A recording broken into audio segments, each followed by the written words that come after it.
예, 오늘 시편 20편에서 1절에 9절 말씀으로 제목은 세 가지 승리입니다. 세 가지 승리, 함께 말씀 가운데 귀한 도전과 은혜 나누기를 원합니다. 시편 20편은 전쟁을 앞둔 이스라엘 백성들이 다윗 왕의 승리를 위한 찬양시가 고백되고 있고요.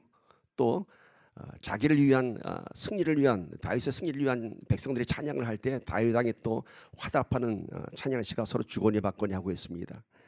1절에서 9절이지만은 우리가 그냥 읽으면은 이게 어느 한 사람의 노래 같은데 사실 그게 아니라 이것은 전쟁을 앞둔 이스라엘이 자기의 왕 다윗 왕에게 승리의 찬양을 불러주고 또 다윗 왕은 백성들의 그러한 격려에 힘입어서 또다시 화답하는 그런 노래입니다. 1절부터 5절까지는 백성들의 노래입니다. 백성들이 어떻게 노래를 하고 있나 한번 봅시다. 시편 20편 1절 5절 함께 읽습니다. 시작. 환난 날에 여호와께서 내게 응답하시고 야곱의 하나님의 이름이 너를 높이 드시며 성소에서 너를 도와주시고 시온에서 너를 붙드시며 내 모든 소재를 기억하시며 내 번제를 받아주시기를 원하노라. 내 마음의 소원대로 허락하시고 내 모든 계획을 이루어 주시기를 원하노라. 우리가 너의 승리로 말미암아 계가를 부르며 우리 하나님의 이름으로 우리의 깃발을 세우리니. 아멘. 우리 한글 성경에는 호칭이 너에게, 내게 이렇게 돼 있어 갖고 이게 누구한테 얘기하는 게 잘 모를 것 같습니다. 근데 이것은 이제 다윗 왕에게, 근데 우리말로 바꾸다 보니까 이제 호칭이 2인칭이 되다 보니까 이렇게 번역이 됐습니다. 그러니까 환난 날에 여호와께서 다윗 왕 당신에게 응답하시고 야곱의 하나님의 이름이 다윗 왕을 높이 드시며 이렇게 시작되는 말씀입니다. 여기 보면은 큰 전쟁을 앞두는데 다윗 왕을 위해서 백성들이 얼마나 크게 응원하는지 모릅니다. 환난 날에, 이 두려운 날에, 이 전쟁의 날에 하나님께서 왕의 모든 기도에 응답하실 것입니다. 그리고 왕의 이름을 높이 드실 것이며 성소에서 왕을 도와주실 것이고 시온에서 하나님의 거룩한 땅에서 왕을 붙이시며 왕의 모든 제사를 받으시며 왕의 소원대로 허락하시고 왕의 모든 계획을 이루어 주시기를 우리가 원한다고 그렇게 찬양합니다. 다윗 왕을 응원하는 백성들의 승리의 찬가에 대해서 화답하는 다윗의 노래가 6절입니다. 6절에 다윗이 어떻게 화답하냐면은 여호와께서 내 모든 기도를 이루어 주시기를 원하노라. 여기에 너라고 하는 건 뭐죠? 이스라엘 백성들을 얘기하는 거예요. 호칭이 바뀌었어요 이제는. 그러니까 여호와께서 너의 모든 기도를 이루어 주시기를 원하노라. 여호와께서 자기에게 기름 부음 받은 자를 구원하신 줄 이제 내가 아노니 그의 오른손에 구원하는 힘으로 그의 거룩한 하늘에서 그에게 응답하시리로다. 자, 너희들이 나를 위해서 이렇게 많은 기도를 하고 찬양을 하지만은 내가 알고 있다. 우리 여호와께서는 기름 부음 받은 나를 부르셨기 때문에 하나님이 나를 구원한 줄 내가 안다 얘기합니다. 그리고 그 승리의 근원이 바로 하나님이기 때문이다. 이렇게 얘기하고 있습니다. 자, 1절부터 5절까지는 백성들이 다윗 왕을 막 응원하고 승리를 구합니다. 그런 기도와 찬양을 합니다. 그러니까 다윗 왕이 화답합니다. 6절에서 너의 모든 기도가 이루어질 것이다. 너의 모든 찬양이 승리로 결말될 것이다. 왜냐하면은 나는 하나님께서 기름 부으신 왕이기 때문이고 하나님께서 이 전쟁을 승리할 것이기 때문이다. 이렇게 얘기합니다. 그러자 다윗 7절에서 9절에서 백성들이 또 화답합니다. 보세요. 7절 9절 봅시다. 어떤 사람은 병거 어떤 사람은 말을 의지하나 우리는 여호와 우리 하나님의 이름을 자랑하리로다. 그들은 비틀거리며 엎드러지고 우리는 일어나 바로 서도다. 여호와여 왕을 구원하소서. 우리가 부를 때 우리에게 응답하소서. 그러니까 적들은 병거, 지금으로 치면은 무기죠, 뭐 탱크, 장갑차 이런 거죠. 어떤 사람 말을 의지하지만 우리는 여호와 하나님의 이름을 높이 올리로다 이렇게 얘기합니다. 그러니까 우리가 승리하는 것은 저 적들은 병거와 무기를 갖고 나오지만 우리는 여호와 하나님의 이름으로 싸울 것이다. 그러면서 그 전쟁의 결과는 그들은 비틀거리며 엎드러질 것이고 우리는 일어설 것이다. 그러면서 여호와여 왕을 구원하소서. 우리가 부를 때 우리에게 응답하소서. 이렇게 얘기합니다. 저는 이 20절의 시편 찬양시를 보면서 그런 모습을 그려봅니다. 우리의 예배가 이런 시편 20편의 찬양이 되기를 바랍니다. 그러니까 예배전을 나갈 때 서로 우리가 승리의 찬양을 불러줍니다. 한 주간 여호와 하나님께서 당신을 승리할 것이로다. 그럼 또 서로 한번 화답합니다. 당신의 기도에 우리 하나님께서 응답하실 것입니다. 이게 바로 정말 승리하는 예배의 전인 것입니다. 자, 보십시다. 환난 날에 응답하신다고 하셨어요. 그러니까 지금 전쟁을 눈앞에 둔 이스라엘이에요. 그런데 여러분, 이 전쟁이 어떤 전쟁일까요? 이스라엘의 모든 전쟁 역사를 보세요. 이스라엘은 이길 만한 전쟁을 이긴 것이 한 번도 없어요. 그것은 뭐냐면 객관적인 전력에서는 이스라엘은 이길 수가 없어요. 질 수밖에 없어요. 그래서 백성들은 이날을 전쟁의 날이라고 하지 않고 환난의 날 이렇게 얘기합니다. 두려운 날이기 때문에. 이 전쟁을 눈앞에 둔 이스라엘의 현실은 승리보다는 오히려 처절한 패배가 예상되는 상황이었습니다. 그런 그들의 마음속에 패배의 두려움보다는 지금 오늘 오히려 승리의 찬가가 울려 퍼지고 있습니다. 그리고 그들은 이 시편 20편의 찬양처럼 이길 수 없는 전쟁들을 모두 다 승리하였습니다. 그것이 이스라엘의 전쟁 역사입니다. 여기서 이스라엘 백성들의 이 찬양 가운데 지금 우리가 봐야 할 것이 있습니다. 이들이 환난 날이라고 하면서 오히려 하나님께 승리를 찬양하고 있습니다. 이게 뭔가요? 이게 바로 하나님을 비추게 하는 믿음입니다. 우리가 보기에는 두려워해야 되고 하나님을 원망해야 되고 도망가야 할 텐데 오히려 승리를 하나님으로 인하여 승리할 것이다 찬양하고 있습니다. 하나님께서 어떻게 생각하실까요?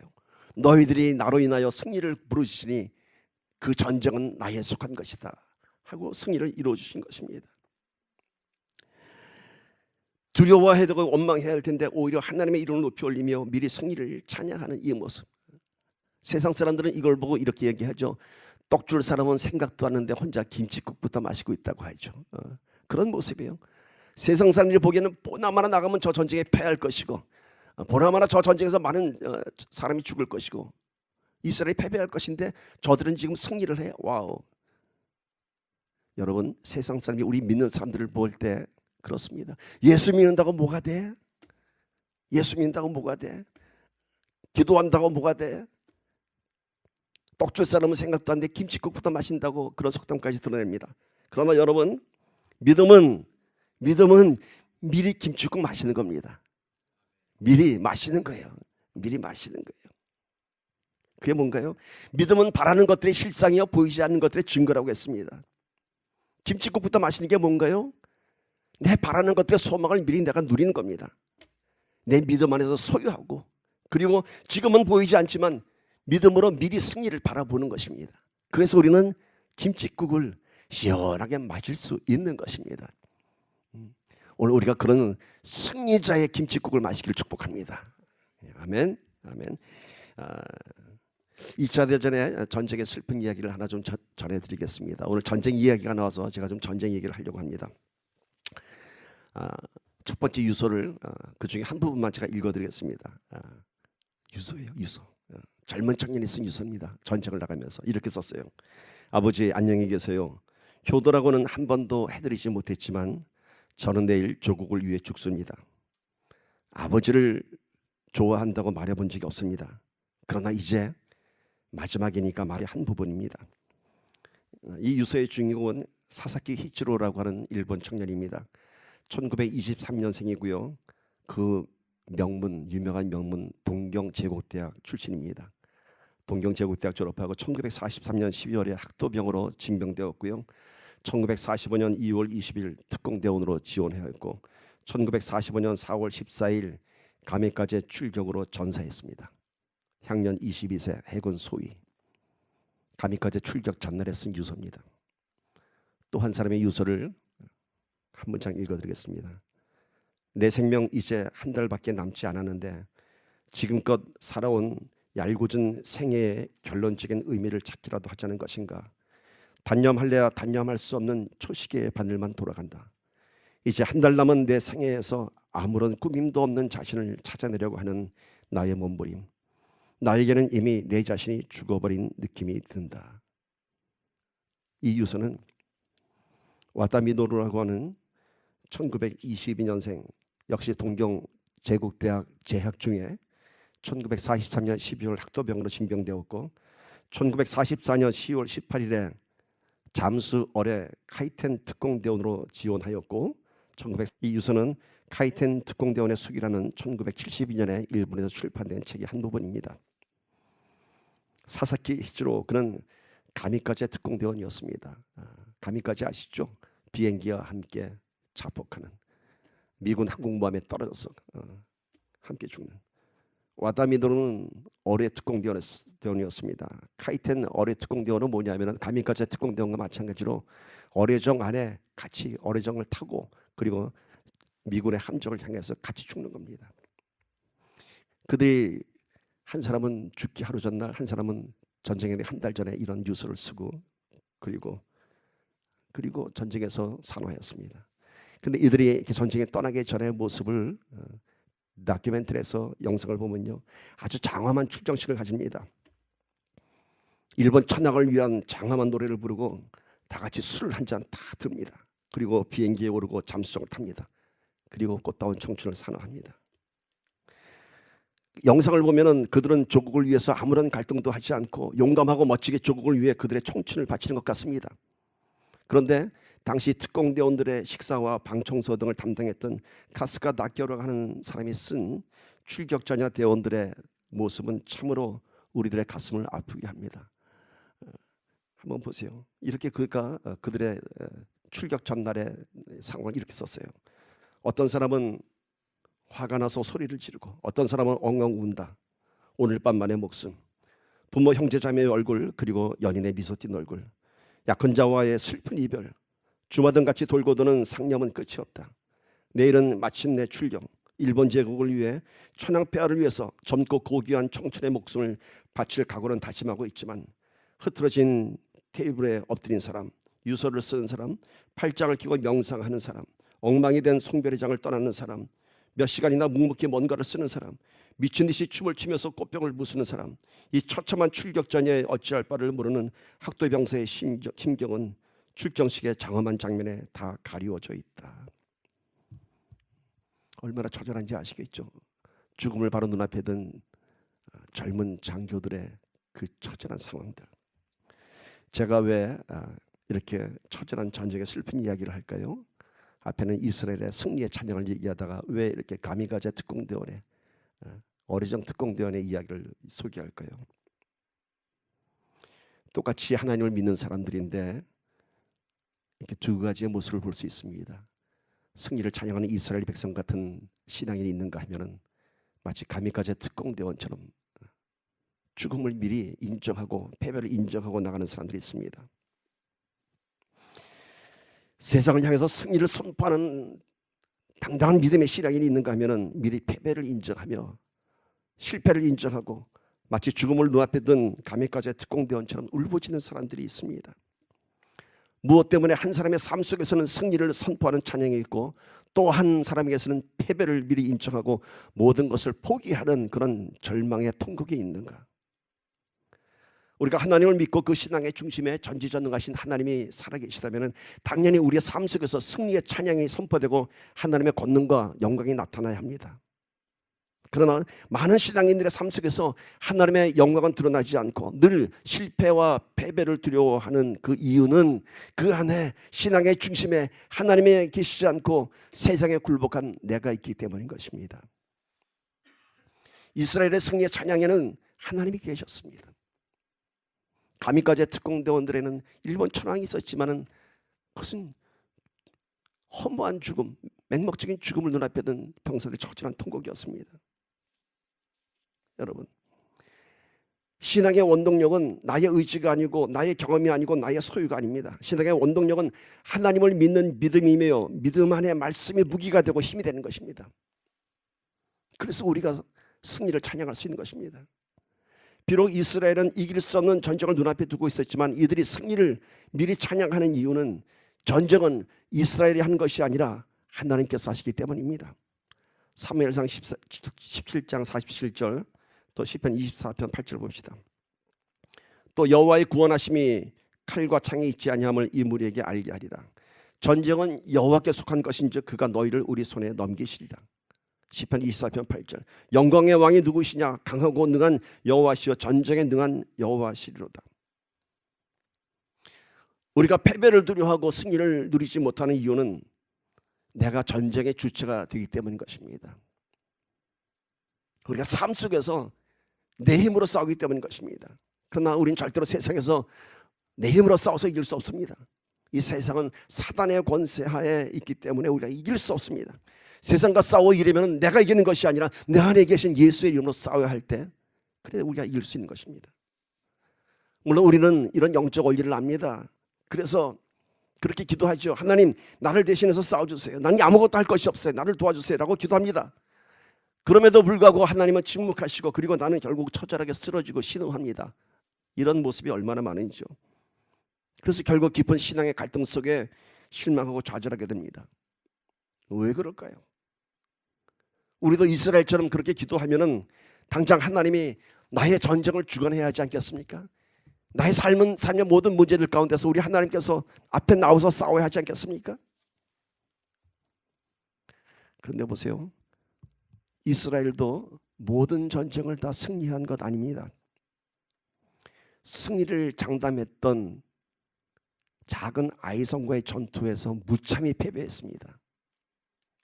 블레셋, 미디안, 아수르, 바빌론 수많은 적들의 공격 앞에 수모를 당해했고, 심지어 포로가 되기도 했고, AD 66년에는 로마의 디도 장군에게 이스라엘은 완전히 멸망하였습니다. 그 후로 2000년 가까이 나라 없는 백성이 되었습니다. 이스라엘의 범죄, 하나님의 심판, 반복되는 순환의 역사. 왜 그럴까요? 하나님께서 전쟁을 승리로 이끄는 것은 잠깐 하나님이 잠깐 기분이 좋을 때 그런 승리가 오는 것일까요? 그리고 오히려 이스라엘은 더 많은 순환의 역사가 계속되는 것일까요? 우리 신앙도 그런가요? 은혜 받고 감격할 때는 잠깐이고 다시 삶 속에 들어가면 처절한 나의 모습이 계속되는 것이, 그게 우리의 모습인가요? 여러분, 한 가지 확실한 사실은 하나님께서는 여전히 이스라엘을 사랑하신다는 사실입니다. 그것이 역사에 기록되어 있습니다. 오늘 또한 우리를 보면은 비록 우리의 현실이 여전히 처참할지라도, 여전히 세상의 풍파에 시달릴지라도, 하나님께서 원하시는 것은 그래도 하나님께서 여전히 나를 사랑하신다는 사실을 우리가 알기 원하는 것입니다. 여전히 난 너를 사랑한다는 거예요. 하나님께서는 우리가 전쟁에서 승리하는 것이 목적이 아니라 전쟁을 통해서 얼마나 많이 더 하나님을 경험하고, 얼마나 더 많이 하나님의 뜻을 깨달으며, 얼마나 더 하나님을 전적으로 신뢰하는 신앙인이 되는가, 그것입니다. 그런데 우리는 전쟁의 승리만 바라보고 있죠. 때로는 전쟁의 패배를 통해서도 하나님은 우리를 더 깊이 알기 원하시는 것입니다. 때로는 하나님이 침묵하시는 이유는 그 가운데서 우리가 또 하나님의 살아계심을 알게 하기 위한 것입니다. 우리 언젠가 제가 재작년 수련회인가요? 가서 God is not dead라는 영화를 볼 때 그 한 장면을 제가 말씀드렸죠. 그 학교에서 예수님 얘기를 하다가 재판을 하게 되었고, 모든 사람들에게 등을 돌린 너무나 외로운 이 여자 선생님이 자기 할아버지한테 얘기했죠. 나 이렇게 예수님만 믿고 이렇게 열심히 신앙 지키고 있는데 우리 하나님은 뭐 하시는 거예요? 난 너무 외로워요. 막 그렇게 처절하게 부르짖잖아요. 근데 그 할아버지가 뭐라고 얘기해요? 참 명답을 얘기했죠. 너 선생님이지? 네. 너 애들이 시험 볼 때 모른다고 쩔쩔맬 때 너 가르쳐주니? 아니요. 우리 하나님은 답을 알고 계시지. 그러나 하나님은 그 시험을 네가 통과하기를 원하시는 거야. 그리고 지금도 하나님은 너와 함께 하시는 거야. 여러분, 우리가 비록 오늘 승리의 찬양을 불렀지만은 여전히 우리의 현실은 변하지 않는다고 해도 확실한 사실은 그 안에서 우리 하나님 함께 하신다는 사실입니다. 여전히 우리를 사랑하신다는 사실이고요. 언젠가는 그 승리가 우리의 것이 될 것입니다. 하나님은 전쟁의 주관자이지 전쟁의 도구가 아닙니다. 그런데 우리는 늘 전쟁만 이기기를 원합니다. 결국 하나님한테 기도하는 것은 하나님을 전쟁의 도구로 생각하고 있지 않은가. 좀 더 쉽게 제가 비유하겠습니다. 요즘은 참 책을 읽는 시대가 아닌 것 같아요. 예전엔 참 책들을 많이 봤는데, 그렇죠? 요즘은 다 책을 보기보다는 인터넷을 통해서 많은 정보를 습득하고 하죠. 책을 읽는 두 가지 목적이 있죠. 첫 번째는 책에 기록된 지식을 얻기 위해서 우리가 책을 읽습니다. 학습서나 연구 서적을 보는 것은 우리가 어떤 지식을 얻기 위한 것입니다. 뭐 아주 어려운 학문 아니더라도 예를 들어서 우리가 요리하는 책을 보면 뭔가요? 그 책을 통해서 어떻게 요리를 할 것인가 레시피를 보고 이렇게 배우죠. 이것은 뭔가요? 이 책을 읽는 목적이 뭐예요? 내가 그 책을 사용하기 위한 것이죠. 그 책의 지식과 그 책의 내용을 봄으로 인해서 내가 그 책에 있는 지식과 이런 것들을 내가 사용하는 것입니다. 두 번째는 우리가 어떤 책을 읽는가요? 문학서적, 철학서적, 어떤 교양서적들을 읽을 때는 그 책을 읽고 뭐 이용하려고 하나요? 사용하려고 하나요? 그게 아니라 오히려 저자의 뜻을 이해하고 받아들이고 또 그 저자의 뜻 가운데서 그들의 사상을 보면서 자신의 인격과 내면을 성숙시키고자 하는 그런 목적이 있죠. 이 두 번째 목적은 어떤 우리가 이 책을 해서 뭔가 이용하고자 하는 것이 아니라 내면의 성숙을 위해서 있죠. 자기의 생각과 마음을 저자를 통해서 성숙시키고 그의 정서와 사상을 보면서 또 많은 것을 우리가 성숙하게 만듭니다. 그래서 이렇게 읽을 때는 저자에게 영향을 받습니다. 그래서 독자는 이 저자의 뜻을 수용하게 됩니다. 첫 번째 책을 읽는 목적은 사용하는 것이고 두 번째는 수용합니다. 여러분, 우리가 성경을 읽을 때 어떤 마음으로 읽나요? 물론 연구하는 자세로 공부하기 위해서 읽는 것이 첫 번째이지만 결국은 그 뜻을 수용하는 것입니다. 하나님의 말씀을. 그런데 우리는 그 하나님의 말씀을 사용하려고 하기 때문에 하나님께서 움직이지 않으시는 겁니다. 하나님을 사용하는 신앙은 마치 요리책을 보고 요리하는 것처럼 어떻게 하면 하나님의 권능을 내 삶에 끌어들여서 내 인생의 문제를 해결할 것인가에 신앙의 목적을 두고 있는 것입니다. 하나님을 내 인생의 어떤 일회성의 목적으로 사용하고자 하는 것입니다. 이런 신앙은 애당초 시작이 잘못되었기 때문에 하나님의 응답도 없고 늘 곤고한 신앙이 되는 것입니다. 하나님은 우리에게 이용당하시는 하나님이 아닙니다. 하나님을 사용하는 것이 아니라 하나님의 뜻을 수용하는 것이 신앙의 본질입니다. 말씀을 사용하는 것이 아니라 말씀을 우리가 받아들여야 합니다. 수용한다고 하는 것은 나를 비우고 그 안에 하나님의 뜻을 채우는 것입니다. 그 안에 하나님의 말씀을 통해서 내 것을 다 바꾸는 것입니다.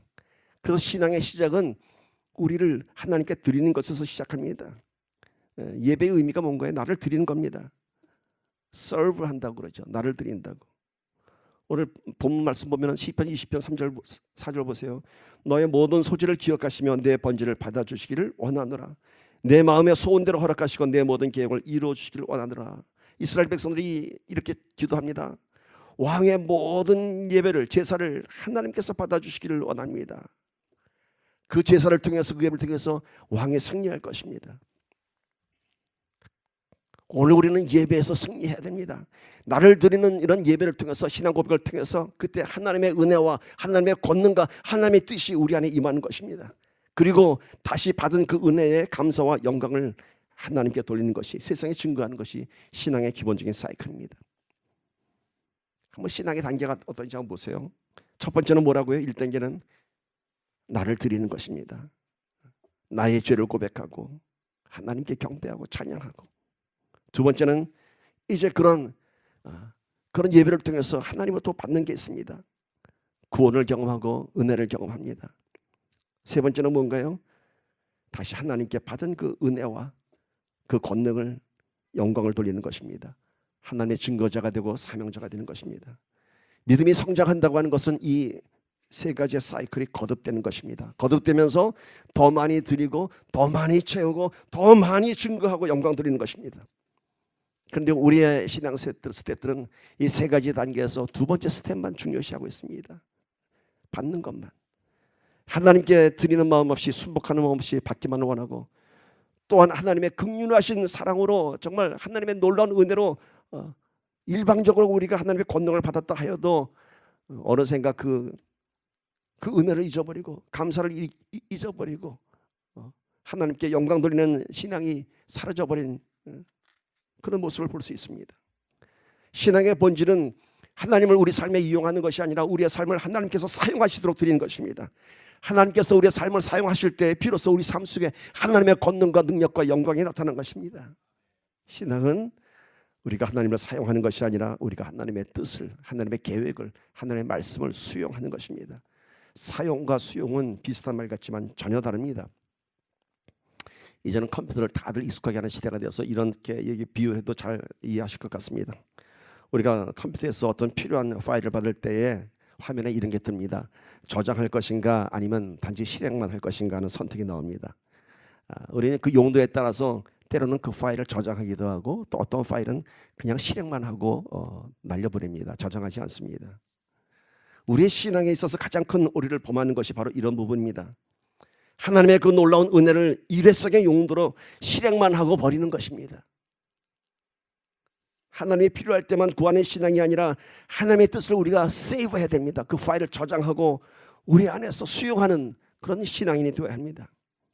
한번 저장된 프로그램은 언제나 필요할 때마다 자동으로 실행이 됩니다.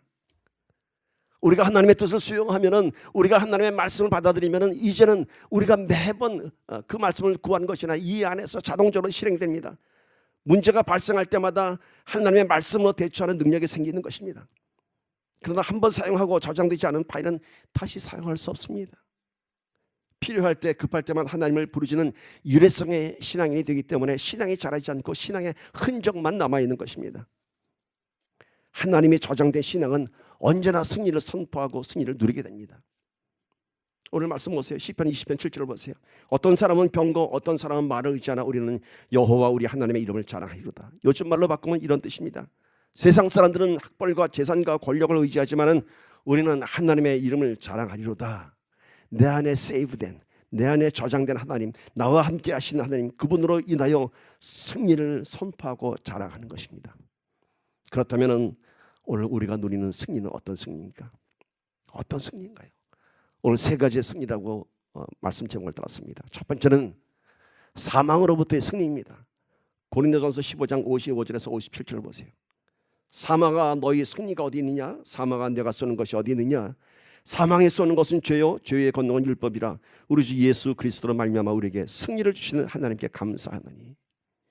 예수 그리스도로 말미암아 예수를 믿는 믿음으로 인하여 죄로부터 승리하는 것이고 사망 권세로부터 승리하는 것입니다. 가장 위대한 승리입니다. 여러분, 구원은 복음의 핵심입니다. 구원받은 우리에게 영원한 승리가 이미 선포되었음을 함께 증거하기를 바랍니다. 이것이 우리가 누려야 할 첫 번째 위대한 승리, 사망으로부터의 승리입니다. 저와 여러분은 놀라운 권세를 지금 가졌습니다. 비록 이 땅에서는 공중 권세 잡은 사단의 권세에 휘둘리지만 우리 안에는 그 사망 권세를 격파한, 승리한 우리 안에 구원이 있다는 것입니다. 지금은 우리가 사단에 지는 것 같지만은, 지금은 내 인생이 초라한 것 같지만은 우리 하나님께서 온 우주보다 더 귀하게 여기는 인생이 바로 저와 여러분의 인생인 것입니다. 우리는 승리자이기 때문인 것입니다. 두 번째는 세상으로부터의 승리입니다. 오늘 1절 3절 보시면 환난 날에 여호와께서 내게 응답하시고 야곱의 하나님의 이름이 너를 높이 드시며 성소에서 너를 도와주시고 시온에서 너를 붙드시며 너의 모든 소재를 기억하시며 너의 번제를 받아주시기를 원하노라. 현실 가운데서의 승리입니다. 첫 번째 승리가 위대한 승리, 구원에 관한 사망 권세에 대한 승리였다면 이제는 우리 하나님께서 이루시는 전쟁의 승리는 실제적으로 이 현실 안에서 승리를 이루어줍니다. 우리를 두렵게 하는 세상의 환난으로부터 승리하는 것입니다. 그런데 이 환난에 대한 승리에 두 가지의 승리가 있습니다. 첫 번째 승리는 하나님께서 우리의 삶에 직접적인 개입을 하셔서 정말로 우리의 현실을 통치하시고 위대한 간증을 만들어내십니다. 아마도 우리가 가장 원하는 승리가 이거일 것입니다. 정말 이루어질 수 없는 일들, 기적 같은 일들이 하나님께서 우리의 삶을 통치하셔서 일어나는 놀라운 기적들을 우리가 경험하게 됩니다. 세상의 상식을 초월한 하나님의 권능이 동원됩니다. 기적의 현장이 우리 삶 속에서 나타납니다. 성경에는 이런 사건들이 수도 없이 많이 기록되어 있을 뿐만 아니라 지금도 하나님은 이렇게 놀라운 일들을 역사하십니다. 그러나 모든 사람에게는 아닙니다. 모든 사람에게는 아닙니다. 여기서 이제 우리가 이제 지금 걸리죠. 여러분 생각해 보세요. 만약에 하나님께서 우리의 모든 기도에, 우리의 모든 소망한 것에 다 오냐 예스맨이 됐다면 어떻게 될까요? 하나님은 이 세상은 엉망진창이 됐을 거예요. 우리가 원하는 것을 다 들어오신다면 이 세상은 혼돈 가운데 빠질 것입니다. 하나님은 우리의 모든 기도를 하나님께서는 구별하시고 가장 선하신 때 가장 아름다운 방법으로 응답하시는 것입니다. 그때에 우리의 차례에서 하나님께서 그때 우리 삶 속에서 그래 이제는 너의 그 기적 같은 인생을 내가 만들어 주겠다 할 때가 언젠가는 올 것입니다. 지금이 아니라 할지라도 우리 하나님은 여전히 우리를 사랑하시기 때문인 것입니다. 두 번째 이 환난에 대한 승리는요, 첫 번째는 현실 가운데 승리인데 두 번째 이 승리는 뭐냐면은 우리의 삶의 문제가 해결되지 않을 수도 있습니다. 간절히 기도했지만 여전히 더 어려워질 수도 있습니다. 근데 이때에 깨닫게 되는 놀라운 비밀이 있습니다. 내가 그렇게 처절히 기도했는데 상황은 더 힘들어집니다.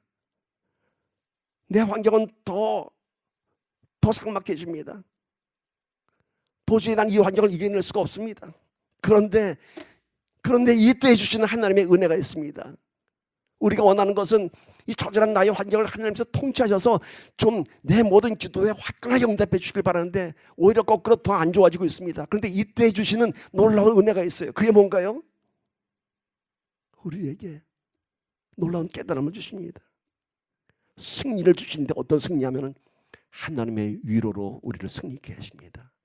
하나님이 준 평강이 있고요, 하나님이 준 위로가 있습니다. 여러분 지금 많이 힘드십니까?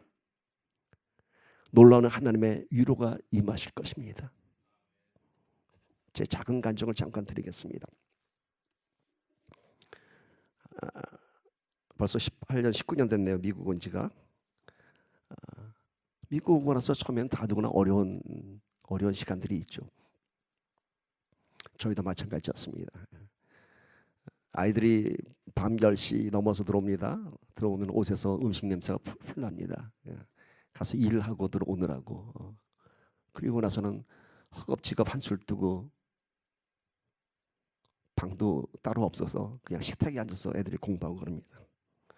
언젠가는 우리 큰애가 일하는 일터로 제가 라이드를 해줘야 될 텐데 차가 없어서 작은 트럭을 하나 빌려서 스틱이 잘 들어가지도 않더라고요. 이게 하도 오래된 차가 돼서 그걸 우리 큰애하고 옆에 타고 갔는데 우리가 낄낄거리면서 타고 갔어요. 부끄러운 게 아니라 이 차 왜 이래 하면서 탈탈탈거리면서 지금도 그 장면이 기억이 납니다. 제 마음은 참 많은 미안함이 있었습니다. 아이들한테. 근데 오히려 그때 이런 생각이 들었습니다. 그래, 이렇게 어려운 길을 가는 만큼 하늘나라 상급이 많겠지. 하나님은 아시니까. 언젠가 한국에서 사역할 때 혼자 나가서 사역할 때 가장 추웠던 겨울 콘크리트 바닥에서 그 맨바닥에서 잤던 경험이 있습니다. 그때 하나님께서 어떤 위로 주신지 알아요? 야곱의 돌베개 베고 잔 거 기억나니 하시더라고요.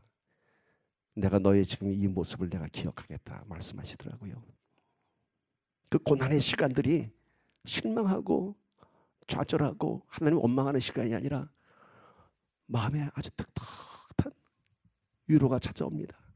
하나님이 보고 계신다는 생각을 하니까 그 어떤 것도 견뎌낼 수 있는 그런 위로, 그리고 아픔이 아니라 오히려 이 안에 평강이 또 기쁨이 찾아왔습니다. 그리고 많은 시간이 지나고 보니까 그것은 정말 하나님께서 함께 하셨던 시간이고 하나님의 위로가 함께 하셨던 시간입니다. 사랑하는 여러분, 여러분이 힘들고 어려울 때 어느 누구도 위로할 수 없지만 우리 하나님께서 위로하십니다. 그런데 그 위로는 그냥 감정적인 위로가 아니라 나의 영혼을 살리시는 위로입니다. 그리고 우리 안에 이런 마음 주십니다. 사랑하는 내 아들아, 사랑하는 내 딸들아, 힘들지 내가 알지. 네가 힘든 만큼, 네가 눈물 흘리는 만큼 이 하늘나라에 너의 눈물이 쌓이고 있단다. 너의 기도가 쌓이고 있단다.